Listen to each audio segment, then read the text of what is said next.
Let's fill out the Florida dog bill of sale together, so both the seller and the buyer walk away with clear, dated proof of the sale and the dog's details.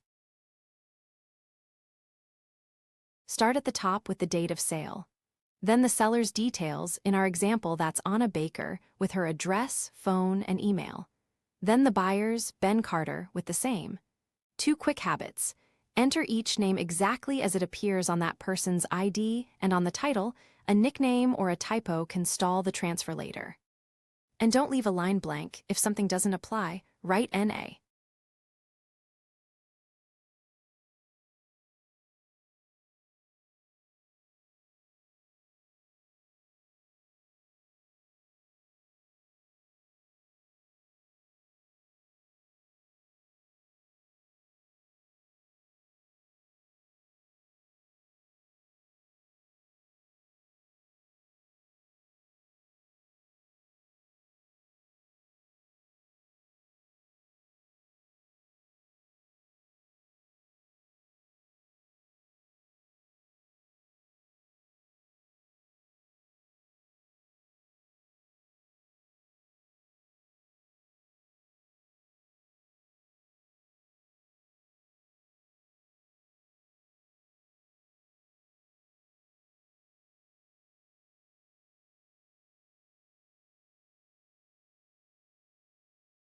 Next, describe the dog.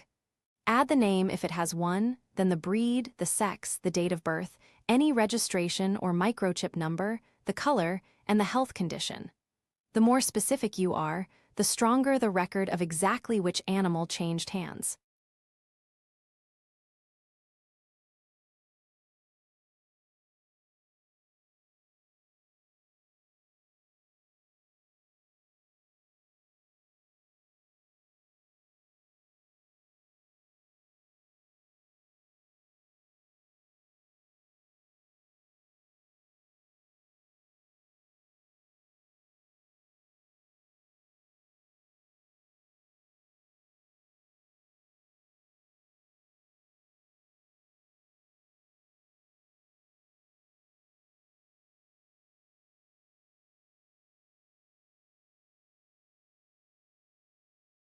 Now the purchase date and the sale price in our example, $8,500, paid all at once, by check.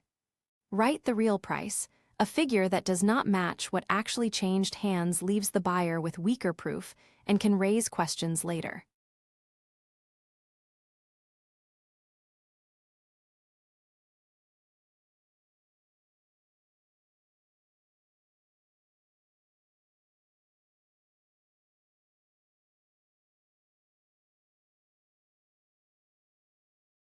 Now the signatures.